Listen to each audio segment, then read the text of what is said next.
चुकाए गयो तोरा सान लय माटी और छाप लय को पाजड़े मोर चोला चुकाए गयो तोरा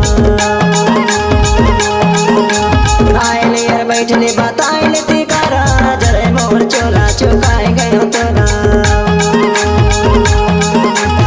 आइले यार बैठले बताइले ती करा जड़े मोर चोला चुकाए गयो तोरा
छुट्टी जाए जरा मोर चोला चुकाए गयो तोला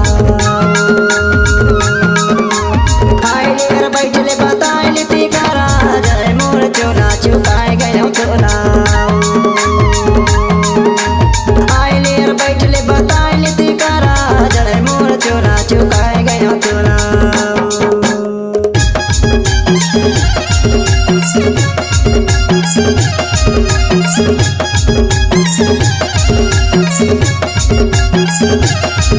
Thank you.